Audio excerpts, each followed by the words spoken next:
Anthony Lynn views Jamaal Williams as the classic A back, which means what exactly? All that more today, Dynasty Newsletter. I'm your host, Adam Wilde, joined by my co-host, Chris Allen.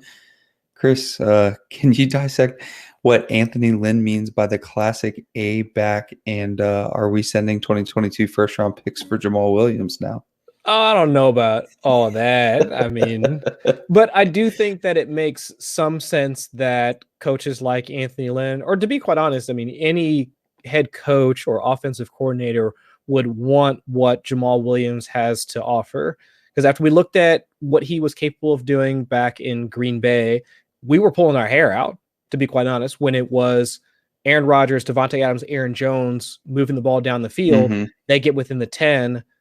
Out comes Jones, in comes Williams, and it's not like Green Bay really had to tip their hand in terms of the types of calls or like plays that they could run when Jamaal Williams was out there on the field. I mean, he still had about an 8-9% target share his final season in Green Bay. His rush attempt share was about 75% of that of what Aaron Jones had. I mean, he could still be a successful running back. It's just that we really don't view him in the light of being a primary running back. He is the perfect backup. And if we look at what Detroit had previously, I mean, even before Anthony Lynn and this new regime came in, but look at what they were trying to trot out behind DeAndre Swift last year.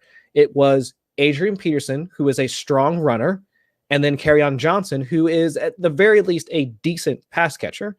And now you have the ability to combine both of those traits into Jamaal Williams. And now also, if you look at Anthony Lynn as a head coach, I mean, what type of like running scheme or running tandem has he always wanted to have? I mean, his most successful year, I think, and I talked with Matt Waldman about this on the Audible last week, and he said that, I mean, Anthony Lynn's best years is when he had Melvin Gordon and who? Austin Eckler. 2017, they were 10th in EPA per rush. I mean, having a power back, but also combine that with a pass catching back. I know the roles are reversed. We kind of look at DeAndre Swift being more of the pass catching back, and Jamaal Williams could be more of the power back as the 1B to his 1A or 1-2. I mean, however you want to look at it. But I still think that there's enough volume to go around for both of them to be worthwhile. And so I don't think it takes much away from DeAndre Swift. From a dynasty perspective, I mean, I don't think it doesn't change my outlook on Swift whatsoever. Now, from a redraft best ball perspective, if you want to slide him maybe a couple spots back, I can understand like behind that. Gibson, maybe something like that. Behind Gibson, I think most folks were already, if you want to like put him around where folks are taking CEH right now, right? Totally understand that. Before J.K. Dobbins, totally understand that. But then now I think the real response should be, let's move Jamaal Williams up. Jamaal Williams was a steal in drafts last year because we knew what his workload was going to be in Green Bay. I still think he has the same outlook moving forward. So even from a dynasty perspective, I wouldn't mind having Jamaal Williams at the back end of my roster. If you want to try and go out, even at this point, if you want to go out and trade for Jamaal Williams, not like you're throwing a ton in to get him, but if you want to try and work in some sort of package where Jamaal Williams is a part of that package, wouldn't mind that as well. Right. I mean, how old is he at this point? What is he, 26? He came in the same time as Aaron Jones. Right. So 25. Yeah, 25, 26. So especially with how he's being used at the moment, it's not like he's going to be the primary ball carrier unless something were to happen to DeAndre Swift. He's not going to be the primary ball carrier. So we can look at him as a, let's say, quote unquote, young 25, 26. 26 last month. Yeah, so a young 26-year-old for at least as running backs go, considering he's not going to have like a multiple 300-plus touch seasons underneath his belt. So he might be a guy that you could wind up getting usable weeks out of from both a dynasty and redraft perspective. So I like this for Jamaal Williams. I just think it's just, we're in the middle of May. I mean, it's just something to talk about. A lot of folks are looking for reasons to be down on this offense. Right. I mean, if it's not DeAndre Swift, if it's not TJ Hawkinson, we're looking for reasons to be down on this offense. Right. And so this just gives us another reason to, I guess, dump some more gasoline on that fire when, to me, it just sounds like nothing but goodness. I mean, why would you not want your why would you not want your primary back to get the most efficient touches out of an offense, so you can wind up having him for more usable years? To me, it just sounds like I think it's good all the way around for both him and Swift. Yeah, I'm fortunate enough to have a lot of shares of Jamaal Williams because, full disclosure, he's my favorite player in the NFL. So I had plenty of shares, but I don't think I'd go out and acquire them now just because, like you said, we're sitting here and towards the back half of the offseason and have to talk about something. I will say Anthony Lynn is never going to sit down into a film room with anyone again after this. But just to be a damp towel in the situation, if you might have already had DeAndre Swift too high, if you really thought that he was going to be a full bell cow, talk about it all the time. I think 4 episodes now I've mentioned how difficult it is to be a bell cow in today's NFL. And if you are a bell cow in today's NFL, you're most definitely not going to last the 16, now 17 games required to be considered the bell cow that you are being fed the touches to be. So DeAndre Swift was RB16 last year on 160 touches. I don't see how, he's going to get 60 more touches than that probably. I mean, Aaron Jones had 246 touches. So we're probably going to see somewhere within that range.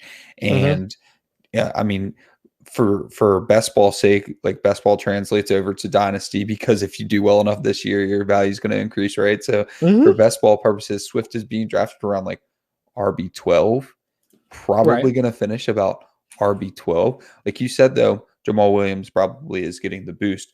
Problem is now you're going to have to pay anything, you're going to, it's not just throw-in territory. It's not like Kendrick Bourne territory to acquire Jamaal Williams now, in which it would have been. I mean, earlier in the offseason, if I had a team that was light at running back, Jamaal Williams is the forefront of my mind. I knew when he went to the Lions, especially since it was a fair contract. It wasn't I have nowhere else to go contract, and it's not a contract that's going to get him cut next year either.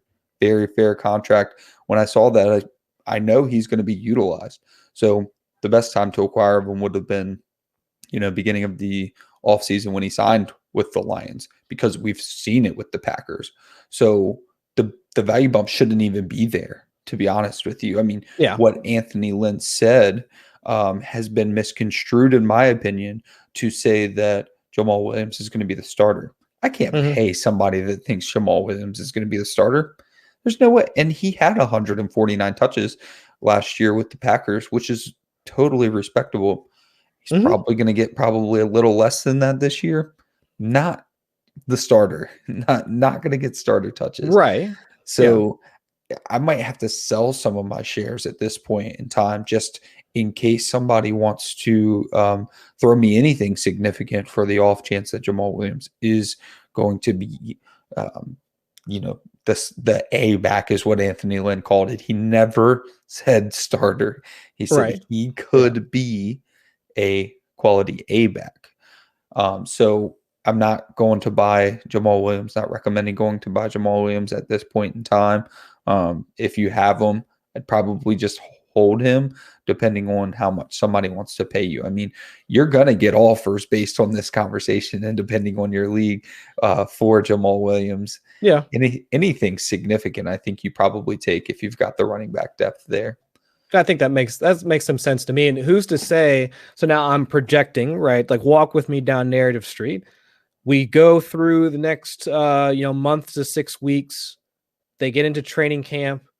Who are the Lions PR and like social media crew going to be putting videos together for? Is it going to be Jamaal Williams? Swift. It's going to be DeAndre Swift. We're going to see more stuff about DeAndre Swift, and then we might catch a couple of videos of Jamaal Williams dancing in the background or something like that, which he's prone to do, which is cool and everything. And I think they might play into that because that is a part of his aura and like that's what he brings. That's what he brings. So we're going to start to see the hype videos and stuff for Swift. We'll see Jamaal Williams dancing in the background. Everybody's going to be back on Swift. and then Jamaal Williams' value drops by July, something like that, and you can pick him up on the cheap. Yeah, and then you fast forward to week 16 in your fantasy playoffs, and you need that DeAndre Swift touchdown, and here comes Jamaal Williams trotting out. So, I mean, it's going to be the same frustration. Aaron Jones was the king between the 20s, and then for who knows what reason, just within the 20, the 10, you see Jamaal Williams. I think you're probably going to see that. I can't wait for Twitter's response to Jamaal Williams' first receiving touchdown. His first receiving touchdown from Jared Goff is going to be, I mean, just absolute slot machine. Like, that's what the timeline is going to look like when that happens. I can't wait for it. If there is any, man, I don't see the Lions scoring very many points this year. That's another thing to factor. But that's gonna be the best part. Nobody else on the team is gonna score. Jamaal Williams is gonna catch score the lone touchdown for that team on a receiving touchdown. It's gonna be great. All right, so we covered probably the second biggest story first. The first biggest story, which you guys covered in depth on the Audible on Thursday, Julio Jones requested a trade. So this has been updated. Anybody listening to this knows extensively. We're all experts of the situation by now. We all know the props for where he may be going. I think it probably ends up being New England, in my opinion. But what we didn't know until recently is that he requested a trade quite some time ago. Don't know that the Falcons are really managing this super well.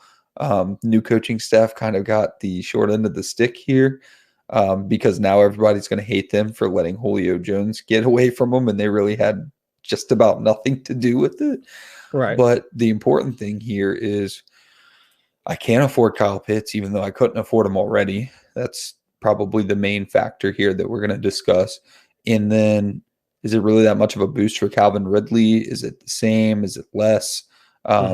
Just kind of elaborate on what you think is going to happen in Dynasty for their values, and even speculate on what might happen to Julio's value. I mean, I can't believe he's 32 years old.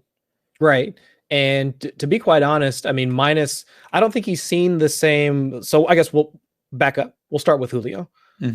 I don't think he's seen the same cataclysmic drop off in terms of production as we've seen with other prolific, AJ Green, Antonio Brown, but he was Fitzgerald. I mean, Larry Fitz. I mean, I don't think we've seen that same drop off yet. It's likely coming. I'll say that it's maybe he could just be like Jerry Rice. Play till 40, yeah. He could just be like Jerry Rice and just continue to put up like massive. I mean, in terms of every single metric that we look at when it comes to wide receiver, like yards per route run, EPA per reception. I mean, any of that. I mean, Julio was top 5 when he was healthy over even last season when he was out for, what was that, like 3-4 games he missed, and we know he was playing. He missed a ton of time anyways. For a couple of games. And I totally get it. If you're a dynasty manager and you've got him on your roster right now, you've probably already made the decision to continue to hold him, because I don't really see a scenario where even if he goes to like the best of situations, like I've heard him being linked to the Chargers, San Francisco, any of those like organizations where we know he gets dropped into a decent offensive system or offensive situation, it doesn't move the needle, at least from a value perspective. He will still continue to see a wide receiver one's typical target share wherever he goes. 25% with him. He's Julio Jones. He's putting that 25% target share in his backpack, and he's taking it with him. It's not gonna matter. So with the way that he plays, what he brings to the table as a route runner and a receiver, it's not gonna matter like which franchise he goes to. The volume. Its volume is earned, and he's going to earn at least 25-26% of those targets wherever he lands. So I don't think his value changes from a dynasty perspective. Now, for the other guys, Kyle Pitts, for the folks that wanted to take him at the 101, 102 and the super flex drafts, you might have been bailed out. Now we need to see if Kyle Pitts can capitalize on the volume. But I do think that now pushes him into a range where now that becomes, while I don't think the process is correct, I would much rather the quarterback at that point than Kyle Pitts. But absolutely. At least the results might wind up working out for you. Calvin Ridley, we'll have to see. I mean, I know that target share is going to kick up. We'll have to see what his touchdown efficiency is going to look like, because I know that Matt Ryan himself takes a step back in terms of being able to move the ball down the field when he doesn't have Julio Jones. So from a target perspective, Calvin Ridley up, but we'll see what that team looks like offensively in terms of efficiency and how many actual touchdowns they can score on a points per game basis. Once that happens, I don't know. But Calvin Ridley, I think he might get a couple of jumps up or a couple of bumps up in terms of like wide receiver rankings in Dynasty, but it can't be too much. At least I wouldn't think so. Yeah, I think he steps up into a little bit of a higher tier, but it can't be too terribly much. We've seen him struggle without Julio. We've seen other players struggle without. You saw Juju. Juju was the Dynasty wide receiver 1, and Antonio Brown left, and it's not the same when you don't have literally one of the best wide receivers ever on the other side of you, as great as Calvin Ridley's been. So I don't know that I'd even change him that much. I would say it might even kind of cancel out the elevated targets versus just the fact that you don't have Julio Jones opposite you. Not only don't you have Julio Jones opposite of you, but you are it, right? I mean, Kyle Pitts is phenomenal, 100%. Yeah, man's a beast. I get it. How many times has speculating shot us in the foot? We can't sit here and speculate that Kyle Pitts is going to play wide receiver. He's just a wide receiver with tight end designation. Based on what? Because you want him to be? Okay. Sure. Like, because it makes sense. If NFL coaches did things that made sense, my stress levels would be way, way lower. We'd be out of a job, though, because everybody could do it at that point. Yeah, that's a valid point, too. So maybe they shouldn't start making sense. Yeah. So all of these reasons that are getting Kyle Pitts to, like, Sigmund Bloom will take him 101. Okay. I mean, I'll listen to literally everything else, Sig, but when it comes to Kyle Pitts, I'm just going to have to mute you because I can't get myself to Kyle Pitts 101 without I need the Falcons to do like 5 things for me for Kyle Pitts to be 101. And I cannot guarantee that they will do any of them. None of them. I can't guarantee that they're going to play Kyle Pitts out wide. I can't guarantee that they're going to run more 2 tight end sets. And they seem to still want to play Hayden Hurst, which is odd. So that even makes the 4th pick even more ridiculous to me, because now you're putting yourself in a pretty close to a rebuilding situation. You're going to be paying Kyle Pitts by the time you're ready to compete again. Do you really want to pay Kyle Pitts when you could have accelerated your rebuild with Justin Fields or trade back? They said they didn't have any trade back partners. Come on. I mean, even if you thought that Trey Lance should have gone over Justin Fields was still viable at 3. Yeah. So I can't – you're not getting out of that. Kyle Pitts is phenomenal. He's also a tight end. And you're going to be paying him by the time your rebuild's complete, which is going to put you in a hole again, right? So for dynasty purposes, I'm just going to have to stay away from Kyle Pitts, and I'll enjoy him from afar. Hopefully I can only lose once a year to him, right? So, that's the maybe first twice in that division. Yeah, it could be twice. So, and if he's the reason I lose, tip my hat to you, but that's a hefty price people are paying out there. Yeah. And as of right now, looking at our staff rankings here at Footballguys, Dynasty rankings right now, we've got Calvin Ridley at wide receiver 10. So right after, it's Michael Thomas, Stephon Diggs, Calvin Ridley, and then right after him, Terry McLaurin, Jamar Chase, and Chris Godwin. So even if Julio does leave, I can't make a strong case for moving him ahead of either of those 2 guys. I can't make the case to move him ahead in front of Steph or MT at this point. I'd have to think on that, but I don't think I can really bump him up any more than where he's currently at. Yeah, I don't think so either. Like I said, I think it kind of cancels out. I think that losing Julio and adding targets is pretty much going to leave him right about where he's at. Yeah. All right. Well, we covered Julio Jones. We've got the other all-decade team member. Antonio Brown officially signs his 1-year contract with Tampa Bay. So that was pending physical. and now he's going to be the third wide receiver for the Tampa Bay Buccaneers again. So from a dynasty perspective, almost similar to what we were talking about with Julio Jones, doesn't really change much in terms of his value from a dynasty perspective. If you've already got him on your roster, cool.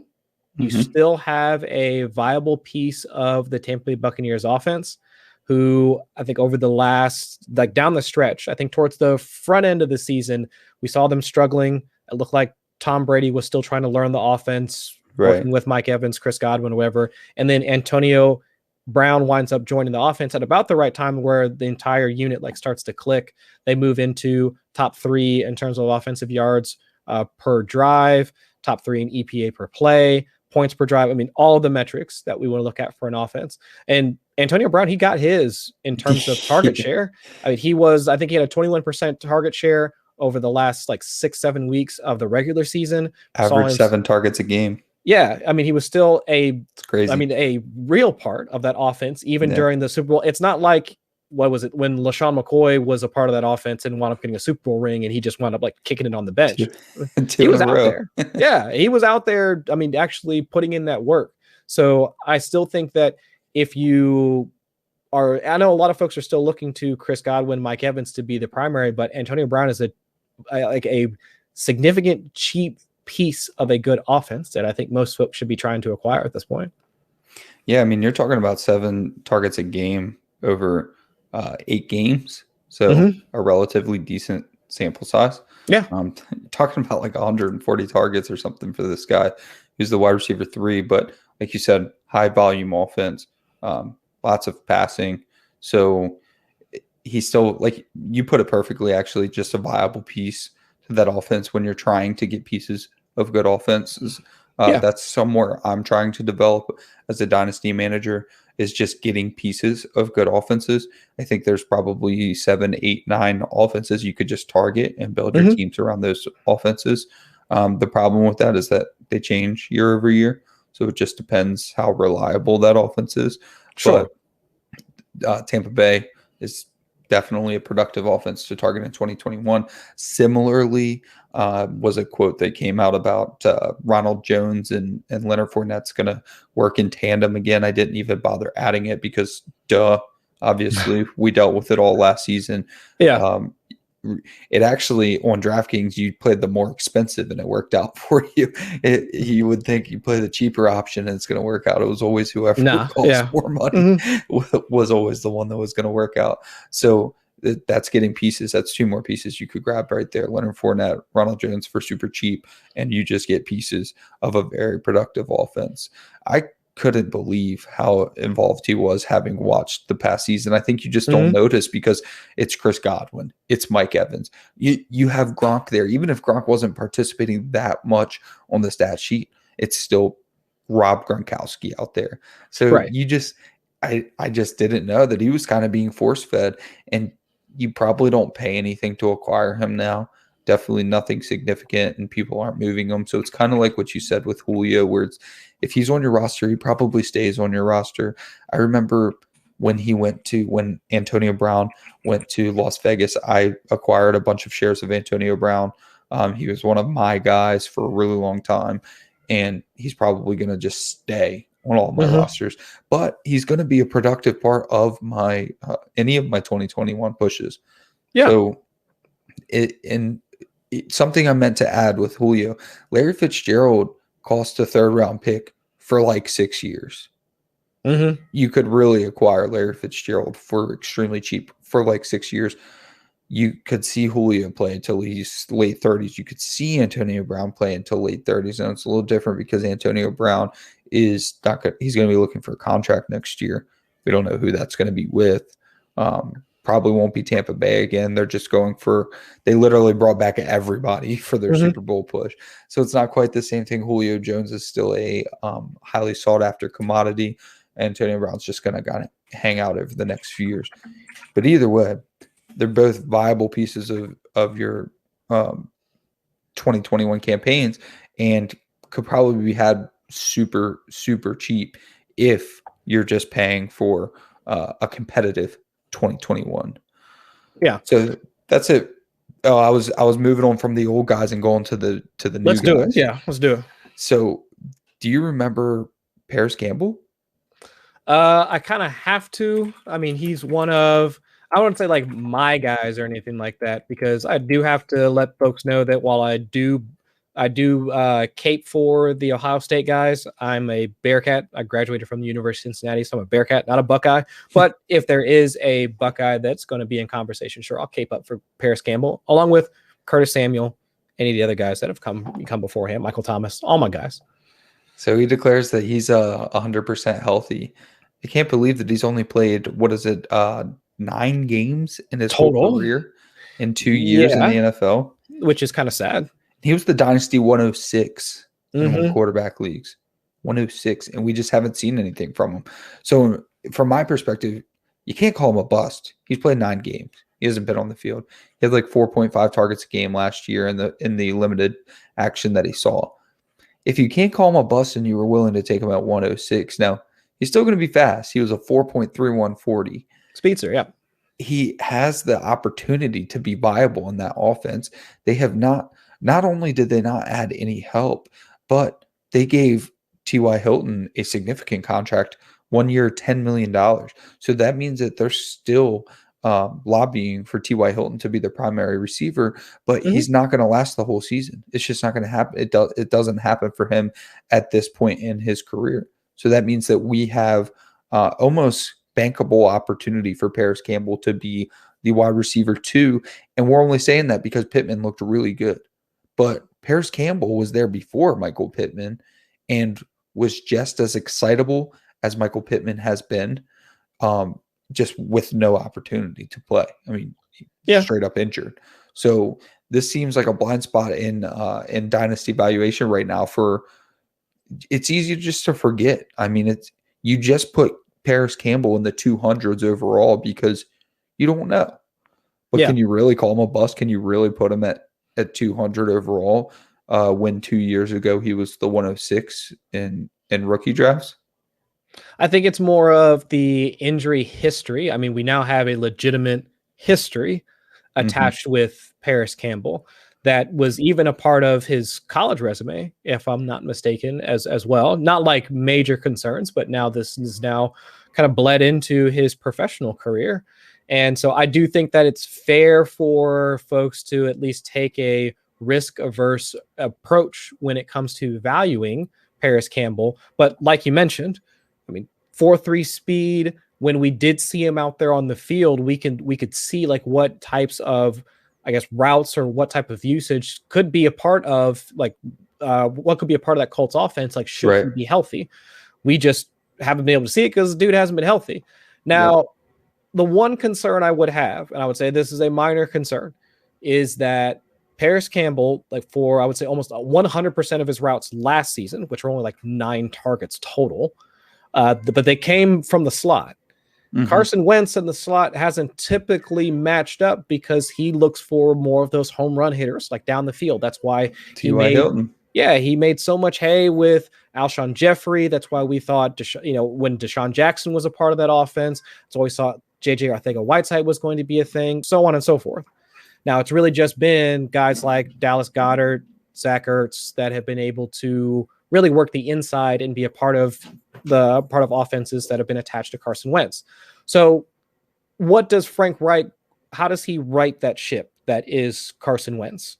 Does he coach him into being able to work behind that strong, stout Indianapolis offensive line and then work with the pieces that he has and to use a guy like Parris Campbell to all of his strengths and abilities, with that being that athleticism that we know that if he were to hit him on slants, hitches from inside, he could actually produce and use that athleticism to create yards after the catch, which takes some of the burden off of Carson Wentz. That would be great. Now, but we just haven't seen it. We don't know if, like, from either side, right? We haven't seen it from Parris Campbell, and we also haven't seen it from Carson Wentz. So we're taking a leap of faith, kind of, in making sure that Frank Reich knows how to work with Carson Wentz, and also that Carson Wentz gets that connection with Parris Campbell, and then the two can actually make that happen out on the field. I think it can happen. I think that Parris Campbell has the ability to do it. I think Carson Wentz has the ability to do it. I mean, the guy was I mean, a QB1 at one point in his career with Frank Reich. Mm-hmm. So, I mean, all these things are possible. I think it's just we do put on those blinders when it comes to guys that have been injured, because we want to make sure that we're going to get those usable years out of our wide receivers. And with Parris Campbell, it's kind of been, he probably falls into that cliche of it's been one thing or another with him. And so I don't want to have him on my roster anymore. And I think that's a poor approach to it, but I can understand why folks would want to do it. But in my mind, he would be one of those guys that if you can't acquire him on the cheap because you do know another manager that has him on his roster, they just don't know what to do with at this point. Well, then offer him something or make him a part of a package deal in order to acquire him. And then I think that you might wind up being the winner of that trade because of what Parris Campbell might be able to do down the road. Yeah. So you have a player like Parris Campbell who works around the line of scrimmage. Not only does he work around the line of scrimmage, but that's a part of his game. And you've got one of the best offensive lines in the league.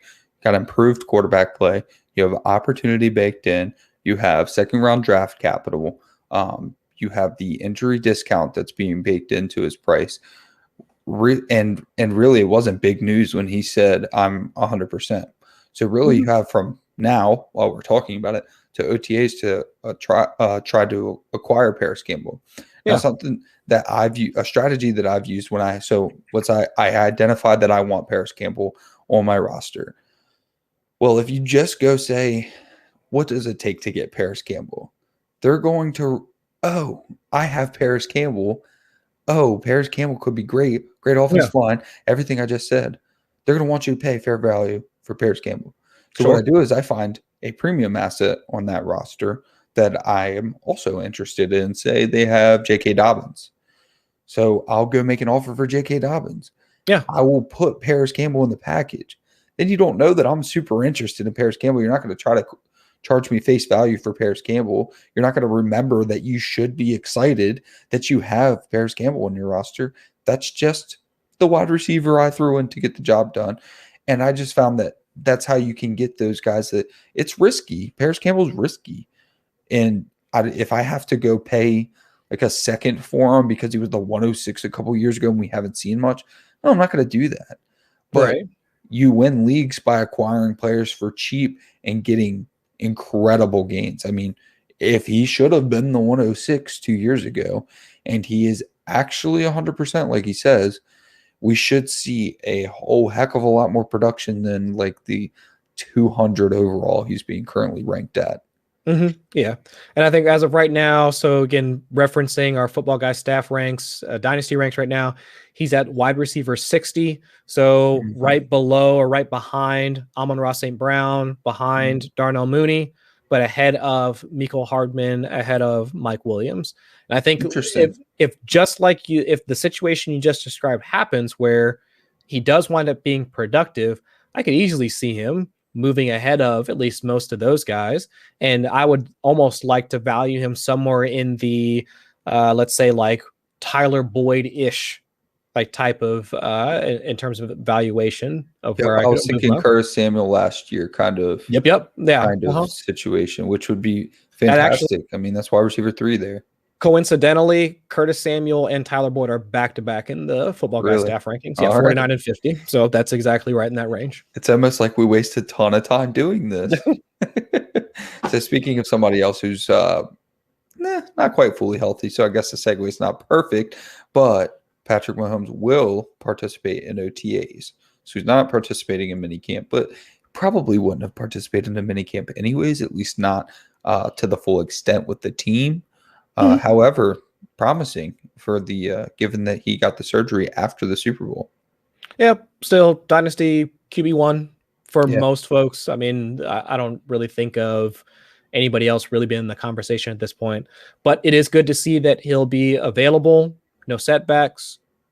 Offensive line has been completely revamped, so nothing but deep shots to Tyreek Hill and all day long, I'm hoping. But either way, I think it's just a solid transition into a good season for the Kansas City Chiefs, where we're not really speculating over what's wrong with that offense when we just knew that it was the offensive line that was the problem. Yeah, I was watching clips on Good Morning Football this morning. I forgot how much Patrick Mahomes was running for his life in that Super Bowl on a bum ankle. It's incredible. Yeah. So we have Kadarius Toney sighting, and I've been thinking so much about this. We had him at 207, you and I. Yeah. And I just cannot figure out how we have a first half of the first round wide receiver, I think, or close, at 207 in Superflex rookie drafts. But I put a lot of thought into it, and I just can't. I mean, in reality, he probably needs to go ahead of Amon-Ra St. Brown and Amari Rodgers, who we both had ahead of Kadarius Toney. But maybe. Well, Amon-Ra St. Brown, I'm fine. I'm fine with moving him ahead of, because I think we're moving too far ahead. Like, we're walking too far down narrative a lot street. of assumptions. Like, he still has. Yeah. I was thinking about this in the car 2 days ago, I think. Yeah. Amon-Ra St. Brown still has to be good. Like, that's what we're not thinking of. He was a 4th round pick who I liked pre-draft. I thought he should have been drafted higher. But we're just like, the wheels are turning on his draft type, and then you forget he still has to be really good at football to get those 150 targets we're trying to give him. Yeah, but for Amari Rodgers' case, I don't see how he doesn't immediately wind up on the field with Devontae Adams on one side, and then most likely MVS on the other side. So I would think in 3 wide receiver sets, Amari Rodgers is going to be at least the guy that's playing the slot, and I think he would work well. Assuming Aaron Rodgers is still part of that offense, I would much rather have Amari Rodgers than all 3 of those guys at this point. But that's more from I'm talking myself into path to volume in year 1, where we can't really say the same for Toney in year 1. Which is the reason for the blurb this week is he's playing primarily slot, which is good because that means he's mostly competing with Sterling Shepard and Evan Ingram, and those are the position battles I think he can win. I do not think that he was going to beat out Slayton. So he's playing primary slot, but he's also running jet sweep stuff. But Wildcat's pretty interesting as well. I've always liked when rookies are returning, giving opportunities to showcase themselves. So I guess playing Wildcat, running jet sweeps, all kind of the same premise. If you're involved in a facet of the game that showcases your ability, you're more likely to earn future opportunity. So just getting on the field in any way is really, really good. Now, we talked about it, I think, when it happened, and we had him at 207. I felt like we had to immediately defend ourselves because, hey, this guy was drafted in the first round. We get it. We were there. We know. But it was Sterling Shepard's under contract multiple years. Slayton's under contract and cheap multiple years. You just added Kenny Golladay. Evan Ingram, last year of his contract, probably won't get re-signed again. However, different position. So, and not to mention Saquon's back. So that's your second, if not first, target there. So I don't see how he gets on the field, not only just being short-sighted and saying this year, just in general. So if he's going to move up of our Superflex Dynasty rankings, this is how you do it. You get on the field somehow, some way. So it's a plus, at least. It's a plus, but you go back to the quote, and you're talking about jet sweeps and running out of the Wildcat, which is rare. Yeah, but how often? 1 or 2 a game. Yeah, how often do you really think Jason Garrett's going to call those types of plays? That's fair. We didn't really think about the fact that Jason Garrett would have to be the one to call this. It's all cool when everybody's out there in their shorts and whatnot running around, but when it comes to game situations, you're thinking of somebody that's creative enough to run those types of packages. And do we really expect Garrett to be that dude to pull the trigger on such a play package? Not me. So excellent point. So he's going to stay at 207 in my Dynasty Super. So what's the over-under on Jason Garrett's Wildcat formation calls in 2021? 1. He'll do it one time, and then Toney will either will it even be Toney? Well, I'll say that he gives it to Toney. Let's say he runs it for 5 yards, and then Garrett's going to look and be like, well, that didn't really get us all that far, so I'm never going to do this again. Like, unless Toney runs like a 75-yard touchdown off of that one play, he'll never get used again, and that's it. So I think the one wildcat formation comes in week 2. It's going to be a blown play, and Kadarius Toney is going to get tackled for a loss, and it's never going to happen again. And God forbid if like John Ross. Yeah, if he gets tackled for a loss, or God forbid if he fumbles the ball, yes, never again.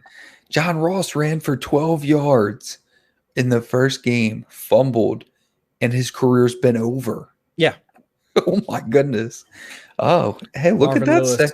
We're segue professionals this week because all we have left is Bengals. And we'll start with the more interesting Bengals blurb. Joe Burrow is participating in minicamp. He kind of rushed himself back. He's 85% out there in minicamp. Optional minicamp. Like, most players aren't there. Aaron Rodgers, despite his situation, might have still been in Hawaii either way. And Joe Burrow is out there with a giant knee brace on just to hang out with the guys. That's a QB of the people. Yeah, but I think that if you knew anything about Joe Burrow, how excited he was to come back home and play for the Bengals, I would have almost expected it from a guy like him, just knowing his enthusiasm regarding Ohio, Cincinnati being a part of that team. I just think this is his team, and that this is his, like, he wants it to be like his team, his city. So I think from like football stuff aside, like, I get into the stats or whatever, but when it comes to Cincinnati, like, I will get passionate about it because he does seem like that type of person that he wants to be. He wants to be that leader, like, for that team. Yep. And seeing him out there, I do want to get. I would love to hear Dr. Gene's take on what he thinks, seeing the videos of moving around. Edwin Porras, working over at Fantasy Points, love to see like his thoughts on, because to me, even though the videos were in slow motion, it didn't really seem like he had much of a hitch in his gait, like when he was moving around, taking some of those dropbacks. It looked like he was okay. Now, once they get like full go, add pads and all that good stuff, things might change. But for right now, I'm trying to keep my hype in check. But I do think at this point, though, Dynasty QB 10-ish, somewhere in there. I don't see still as being going in the first round, in Superflex Street. Right now, let's see, our rankings have him at QB 10, right behind. So Deshaun Watson, regardless of what happens with him this year, I don't think, unless things change with him, he still has football future ahead of him. So Deshaun Watson at QB 8, Trevor Lawrence at QB 9, Joe Burrow at 10. Aaron Rodgers and Justin Fields going immediately after him, which I think is fair. I do think that that's fair. And with everything surrounding the Bengals offense as of right now, with them being top 5 in neutral passing rate, Joe Burrow adding Jamar Chase to the offense, Joe Mixon looking at him being a larger part of that offense, being a workhorse for them as well. I mean, it's completely lights out. I think what was the quote from Zach Taylor? This team is on a mission, but we're on a mission to draft as many Bengals as we possibly can in all of our rosters. So as crazy as it sounds, it does seem like there should be enough fantasy production there for almost anybody on the team. In order for, if you have a Cincinnati asset, you are going to get decent amount of fantasy production from them, which we haven't been able to say about that team in quite some time. Yep. Speaking of coming back early, we still are running the early bird special over at footballguys.com. Go over to footballguys.com. Find yourself the orange button. You can't miss it. Click it, subscribe, get your discount. We'll do the work. You do the winning. So don't forget, orange button over at footballguys.com. Early bird special is not going to last forever. You can't be an early bird for too long. Season's coming up on us. Right. So, and we've got so much content going on right now, too. I mean, when it comes, especially if it's on YouTube, check us out on YouTube. More shows. Yep. If it's not this show, the other Dynasty show with Chad and Jordan, the 2 Point Stance with Dave and Lauren, the mailbag show with TK and Dave, Audible, of course, our flagship show, the On the Couch with Sig, actually his show with Sal Stefanali, really good friend of mine. Also just went off like earlier this week. So just tons of content being pumped out throughout the off season. So get dialed in as soon as possible so that once we really do get into the season, you're able to get like all of our analysis. Like it'll be right at your fingertips. Absolutely. So you mentioned the owning as many Bengals as possible. I don't know that that's going to be one of the offenses that I said earlier. Owning 8, 9 offenses would get you somewhere in your dynasty teams, but I have been experimenting with the thought of stacking more often in dynasty. I mean, we do it in DFS. We do it. I would never submit a lineup without a stack. I would never draft a basketball team without a stack. Why don't we do it in dynasty? And so what I was thinking is how cheap it would be to acquire essentially wide receiver 1. I mean, Ja'Marr Chase is going to be one of the cheaper wide receiver 1s, even given that he was the best wide receiver in this year's class. Same thing. T. Higgins is going to take a little value drop. Tyler Boyd is basically going to be left for dead because of not only is T. Higgins great and he came back even stronger and faster, apparently. He's on a mission to usurp Ja'Marr Chase before Ja'Marr Chase even usurps him. So this is a situation where you could be buying Bengals cheap and you could have a stack that lasts you 2-3 years. Maybe more. Yeah. I think so. And I think it's great that they have such a quote unquote concentrated offense and that we really just have the 3 primary wide receivers, Chase, Higgins, Boyd. We've got Mixon. And then after that, there's really, I mean, they have no tight end of consequence unless you really want to bank on CJ Uzomah. It's just those 4 guys, but then their backups now are completely cheap. I mean, we'll probably talk. I know we're supposed to talk about Samaje Perine. Just throw it up there right now. Go ahead. Yeah, I mean, so we're thinking about Samaje Perine as being at least, if not the, but a direct backup to Joe Mixon. Should he get injured, which has happened not once, but like multiple times. Almost every year. Throughout his short career with the Bengals already. They drafted Captain America this past draft. So if you want to invest in him, also on the cheap, the wide receivers that are sitting behind the trio, which is now supposed to rival the Dallas Cowboys, Auden Tate, if you want to take a flyer on him, go for it. I mean, there's just so many cheap pieces, whether there's going to be the offensive starters, minus Ja'Marr Chase, but T. Higgins, like you mentioned, is dropping in value because folks don't know what the target split's going to be between them. Like we were just talking about Tyler Boyd earlier, currently at wide receiver 50 in our rankings, so relatively cheap. I mean, so there's parts and pieces of this offense that you can pick up for relatively cheap, and we know that they're going to be passing. So if it's not the starters that we know are getting the direct volume, but we could pick up their backups should something happen to them, and we know that they're still going to be rotating in throughout the season and just pick up a couple of spike weeks here and there, or at least enough that if we needed an emergency start, some of them might be worthy of us putting them into our active rosters on game day. So I think it's definitely one of those strategies that I would definitely like to look into for the Cincinnati Bengals moving forward. Yep. Okay, so go grab your Bengals on the cheap. That's all we've got for this week. I appreciate everybody coming out, but I wanted to make sure that I mention again, just real quick, we are adding shows galore to YouTube. We've actually got 2 on Wednesdays currently because the mailbag show is going right before us, so you can tune in for get your questions answered on the mailbag show. Then you can tune right into us when we start going live. So we're going to have a show probably every week every day of the week as we start getting towards the season. So go ahead, give us a like, give us a subscribe, please rate, review, and click the notification bell so you know when we're going live. Do you have anything else for us today, Chris? No, that's it. Appreciate being able to chop it up again with you regarding Dynasty. Anybody else checking out the show, again, subscribe, like, all the YouTube stuff that you know that you need or that we need in order to continue pumping out this content on a weekly basis. So not our show, check out any of the other shows that are part of the FBG family, and appreciate all of y'all for coming and checking us out tonight. Yeah, definitely. If you have comments during the show, throw them in. We'll get back to you, and that helps us all. So appreciate it, and we'll see you next time.